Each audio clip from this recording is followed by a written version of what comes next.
اعوذ باللہ من الشیطان الرجیم بسم اللہ الرحمن الرحیم والصلاة والسلام علی اشرف الانبیاء والمرسلین وعلی آلہ طیبین الطاہرین المعصومین المظلومین المنتخبین المنتجبین اللہم صلی علی محمد وآل محمد وعجل فرجہم۔ پھر میں آپ کی نظر ایک شعر کرنا چاہتی ہوں کہ درد دل کے واسطے پیدا کیا انسان کو، ورنہ طاعت کے لیے کچھ کم نہ تھے کرو بیاں۔ عبادت کا جو مفہوم ہے، عبادت کی جو روح ہے، وہ یہی ہے کہ عبادت خضوع اور خشوع کے ساتھ کی جائے، جو حق کی عبادت ہے وہ بجا لایا جائے۔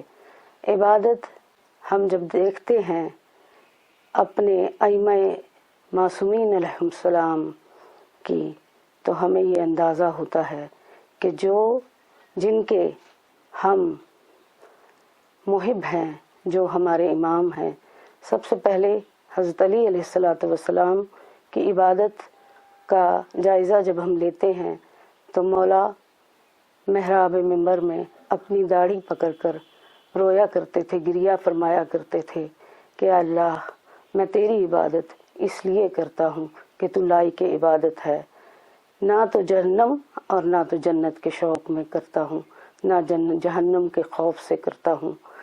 اور پھر جب اپنے چوتھے امام زین العابدین علیہ السلام کی عبادت کا جائزہ لیتے ہیں تو مولا جب وضو کے لیے تشریف فرما ہوتے تھے تو ان کا چہرہ مبارک جو ہے وہ متغیر ہو جاتا تھا۔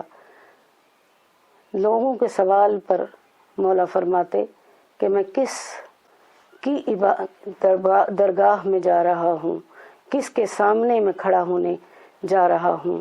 عبادت کا مفہوم یہ ہے کہ اللہ سے ہم کلام ہونا اور اپنی ذات کو فنا فلاح کر دینا، اور جو ہمارا خالق ہے، عبد و معبود کے درمیان جو وہ رابطہ ہے، صحیح رابطہ، اسے قائم کرنا۔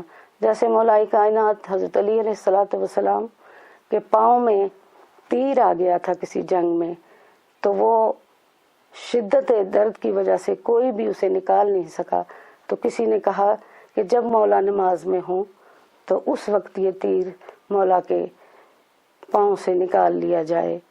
اور پھر جب ہم یہ دیکھتے ہیں کہ محراب منبر میں مولا علیہ السلام 21 رمضان المبارک نماز میں محو تھے، تو ابن ملجم نے جب ان کو ضرب لگائی تو مولا علیہ السلام چونکہ خون نکلنے کی وجہ سے خون میں لت پت ہو گئے تھے، لیکن مولا نے امام حسن علیہ السلام کو بلایا اور کہا کہ نماز کو جاری رکھا جائے۔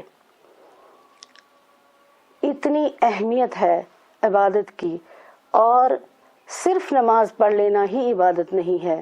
عبادت میں حقوق العباد بھی آتے ہیں، اور پڑوسیوں کے حقوق آتے ہیں، اپنے بال بچے کے حقوق آتے ہیں، اپنے ماں باپ کے حقوق آتے ہیں، کیونکہ پھر قرآن مجید میں اللہ ارشاد فرماتا ہے کہ وَبِالْوَالِدَيْنِ إِحْسَانًا وَذِي الْقُرْبَى وَالْيَتَامَى وَالْمَسَاكِينِ وَابْنِ السَّبِيلِ۔ تو کیا ہم اس معیار پر پورا اترتے ہیں؟ اس وقت ضرورت یہ ہے کہ ہم ان تمام حقوق کی پاسداری کریں، ان تمام حقوق کو بجا لائیں۔ نہ صرف یہ کہ نماز پڑھ لی اور روزہ رکھ لیا تو وہ ایسے ہی ہے کہ جیسے فاقہ رکھا۔